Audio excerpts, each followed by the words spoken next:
وَأَنزَلَ الَّذِينَ ظَاهَرُوهُم مِّنْ أَهْلِ الْكِتَابِ مِنْ صَيَاصِيهِمْ وَقَذَفَ فِي قُلُوبِهِمُ الرُّعْبَ فَرِيقًا تَقْتُلُونَ وَتَأْسِرُونَ فَرِيقًا۔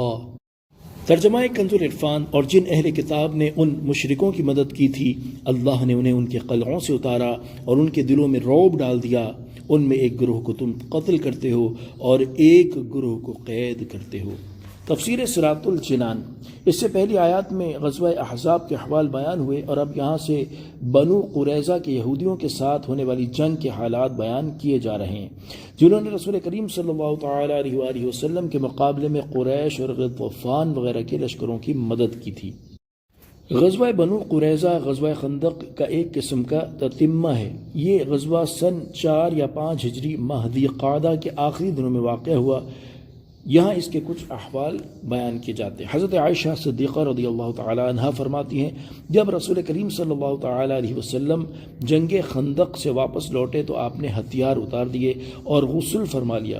فوراً حضرت جبریل علیہ السلام بارگاہ رسالت میں حاضر ہوئے اور ان کا سر گرد و غبار سے اٹا ہوا تھا۔ انہوں نے عرض کی، آپ نے ہتھیار اتار دیے حالانکہ میں نے ابھی نہیں اتارے۔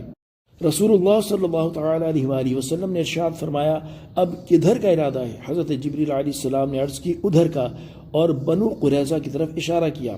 حضرت عائشہ صدیقہ رضی اللہ تعالی عنہ فرماتی ہیں، رسول اللہ صلی اللہ علیہ وآلہ وسلم فوراً ہی بنو قریظہ کی طرف تشریف لے گئے۔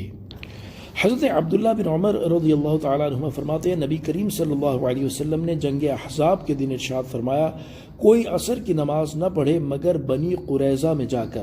چنانچہ بعض حضرات کو راستے میں عصر کا وقت ہو گیا، مگر وہ کہنے لگے کہ ہم منزل مقصود پر پہنچ کر ہی نماز پڑھیں گے، اور بعض حضرات نے راستے میں ہی نماز پڑھ لی اور فرمایا کہ ہمیں نماز پڑھنے سے تو منع نہیں فرمایا گیا۔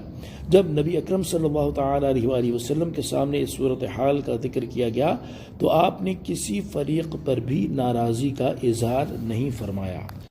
حضرت عائشہ صدیقہ رضی اللہ تعالی عنہ فرماتی ہیں، بنو قریظہ حضرت سعد رضی اللہ تعالی عنہ کو منصف بنائے جانے پر قلعے سے نیچے اتر آئے، کیونکہ فریقین نے حضرت سعد رضی اللہ تعالی عنہ کو منصف تسلیم کر لیا تھا۔ حضرت سعد رضی اللہ تعالی عنہ نے فرمایا، ان کا یہ فیصلہ کرتا ہوں کہ ان کے جو مرد لڑنے کے قابل ہیں انہیں قتل کر دیا جائے، ان کی عورتوں اور بچوں کو لونڈی غلام بنایا جائے، اور ان کے مال کو مسلمانوں پر تقسیم کر دیا جائے۔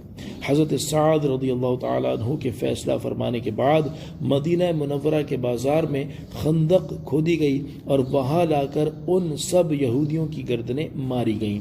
ان لوگوں میں قبیلہ بنو نضیر کا سردار اور بنو قریظہ کا سردار بھی تھا، اور یہ لوگ 600 یا 700 جوان تھے جو گردنیں کاٹ کر خندق میں ڈال دیے گئے۔